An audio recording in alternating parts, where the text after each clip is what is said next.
প্রিয় সাধক সাধিকারা, আশা করি সকলেই ভালো আছেন। তো আজকে পঞ্চমুখী কুফরি বান দিচ্ছি। তো মন্ত্রটা ভালো করে দেখবেন। রামে জপে আদি মন্ত্র, সীতা চড়ায় ভতি, ব্রহ্মার হাতের আগুন, লক্ষণে জপে মালা যাহাক লাগিয়ে জপে, মালা তাহাক লাগিয়ে তাজা চল রে ভাই চল, ফল্লার পঞ্চ আত্মা জমল পাঠাই রিং রিং সাহা। তো এইখানে যে দেখতে পাচ্ছেন ফল্লার পঞ্চ আত্মা, তো এই ফল্লার জায়গায় শত্রুর নাম উল্লেখ করবেন। তো মন্ত্রটি প্রথমে 21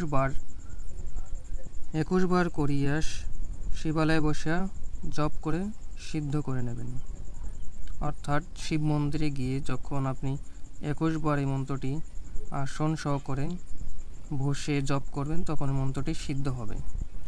সিদ্ধ মন্ত্র কাজ করলে অবশ্যই কাজ হবে। প্রথমে মাটি দিয়ে পঞ্চমুখী ধুনাতি তারপরে বানে নিতে হবে। এরপর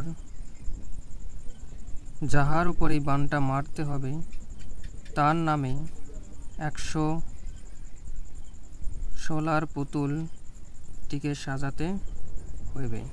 এরপর মন্ত্র পাঠ করে ওই পুতুলটিকে আগুনে পোড়াইতে হইবে, তাহলেই শত্রু মৃত্যু মুখে পতিত হবে।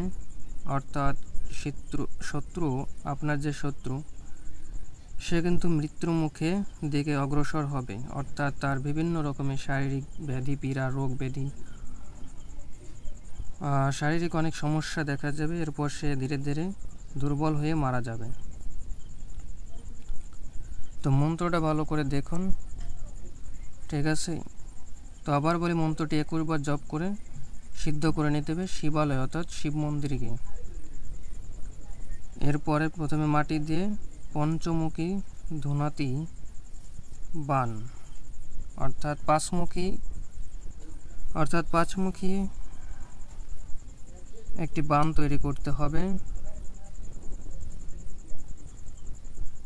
সেই বানটা দিয়ে,